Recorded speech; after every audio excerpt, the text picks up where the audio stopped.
So Kate heard me reading and decided to get up and come down and visit. So now we have Cade, but I think he's gonna go back to sleep. So I will read you to sleep. So I'm sure what he wanted when he came down here. Okay. After the middle of the present century, the first danger had in reality disappeared. Each of the three powers which now divide the world is in fact unconquerable, and could only become conquerable through slow demographic changes, which a government with wide powers can easily avert. The second danger, also, is a theoretical one. The masses never revolt of their own accord, and they never revolt merely because they are oppressed. Indeed, so long as they are not permitted to have standards of comparison, they never even become aware that they are oppressed. So, let's go over the dangers. The first danger of like being conquered, he says, is you would have to actually change the demographics of where you live. And because Oceania and the other two superstates are so massive, they can just avoid that. They don't even have to touch that. So that's completely thrown out the window. There's no way that the actual the demographic changes could occur because they can just make sure that that doesn't happen. But they're saying that the theoretical one is the second danger, and that is this idea that like the masses, because they're so massive, they could revolt, but so long as the party ensures that they don't have any standards to compare themselves with, there's no way that they're even going to know that they're oppressed. And I think that that's something that we see kind of underlying throughout this. So remember, how many people are there right now in Oceania who lived before the revolution? I would say maybe not a lot, if any, anymore. I think even Winston is part of the like right as the revolution was happening kind of demographic, but any like the grandparents or anybody who lived before the revolution have essentially been wiped out unless they're a prole, and they don't really care about the proles, so that wouldn't even matter to them anyway. And so you get rid of these people who would have known what the revolution, what before the revolution was like, because if you do that, then you make sure that the people of Oceania have no idea what life was like before. Because if you have no idea what life was like before, and you can't compare your life with the living standards of even the other two super states, then you have no idea what conditions they are living in or what you used to live in. And you just kind of like, yeah, there's no way I'm oppressed because the party's telling me this. I have nothing to compare it to, so it must be true. So that's how you keep your power. Right, okay. Yes.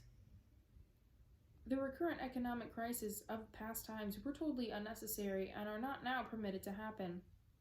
But other and equally large dislocations can and do happen without having political results, because there is no way in which discontent can become articulate. As for the problem of overproduction, which has become latent in our society since the development of machine technique, it is solved by the device of continuous warfare. See Chapter 3. Which is also useful in keying up public morale to the necessary pitch. Like Hate Week. From the point of view of our present rulers, therefore, the only genuine dangers of the splitting off of a new group of able, underemployed, power-hungry people, and the growth of liberalism and skepticism in their own ranks. So the danger is people who break off from the group and become skeptic. What does that sound like?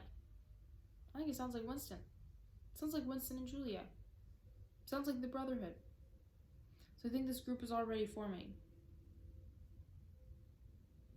The problem, that is to say, is educational. It is a problem of continuously molding the consciousness both of the directing group and of the larger executive group that lies immediately below it. The consciousness of the masses needs only to be influenced in a negative way. Given this background, one could infer, if one did not know it already, the general structure of oceanic society. At the apex of the pyramid, apex is the top, comes Big Brother. Big Brother is infallible and all-powerful. Every success, every achievement, every victory, every scientific discovery, all knowledge, all wisdom, all happiness, all virtue are held to issue directly from his leadership and inspiration. Nobody has ever seen Big Brother. He is a face on the hoardings, a voice on the telescreen. We may be reasonably sure that he will never die, and there is already considerable uncertainty as to when he was born. Big Brother is the guise in which the party chooses to exhibit itself to the world. His function is to act as a focusing point for love, fear, and reverence, emotions which are more easily felt toward an individual than toward an organization. Below Big Brother comes the inner party. Its number is limited to 6 million, or something less than 2% of the population of Oceania. 6 million is less than 2% of the population. Below the inner party comes the outer party, which, if the inner party is described as the brain of the state, may be justly likened to the hands. Below that comes the dumb masses, whom we habitually refer to as the proles, numbering perhaps 85% of the population. In the terms of our outlier classification, the proles are the low, for the slave populations of the equilateral lands, who pass constantly from conqueror to conqueror, are not a permanent or necessary part of the structure. In principle, membership in these three groups is not hereditary. The child of inner party parents is in theory not born into the inner party. Admission to either branch of the party is by examination taken at the age of 16. Nor is there any racial discrimination or any marked domination of one province by another. Jews, Negroes, South Americans of pure Indian blood are to be found in the highest ranks of the party, and the administrators of any area are always drawn from the inhabitants of that area. In no part of Oceania do the inhabitants have the feeling that they are a colonial population ruled from a distant capital. Oceania has no capital, and its titular head is a person whose whereabouts nobody knows. Except that English is its chief lingua franca and Newspeak its official language, it is not centralized in any way. Its rulers are not held together by blood ties, but by adherence to a common doctrine. It is true that our society is stratified and very rigidly stratified, and what at first sight appears to be hereditary lines. There is far less to and fro movement between the different groups that happen under capitalism, or even in the pre-industrial ages. Between the two branches of the party there is a certain amount of interchange, but only so much as will ensure the weaklings are excluded from the inner party, and that ambitious members of the outer party are made harmless by allowing them to rise. Proletarians, in practice, are not allowed to graduate into the party.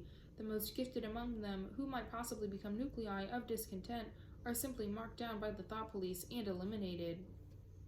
So, you can switch between the outer party and the inner party. So, if you're born into the outer party, you can move into the inner party. If you're born in the inner party, you can be forced down into the outer party, but you can't move down, you can't move up from the proles. You're just a prole.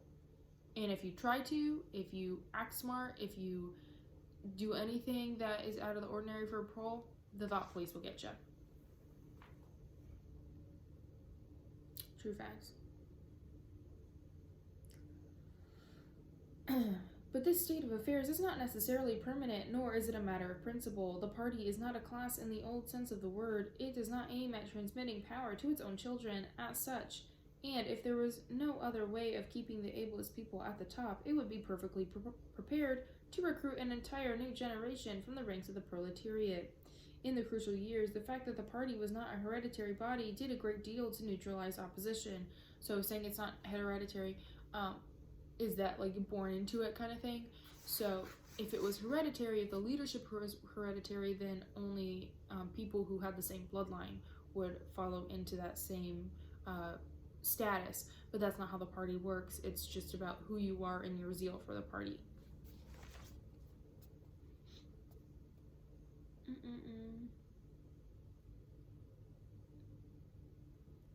Such a long paragraph. Oh my goodness. Okay. The older kind of socialist, the older kind of socialist who had been trained to fight against something called class privilege, assumed that this is not hereditary, cannot be permanent. He did not see that continuity of an oligarchy need not be physical, nor did he pause to reflect that hereditary aristocracies have always been short-lived, whereas adoptive organizations, such as the Catholic Church, have sometimes lasted for hundreds or thousands of years.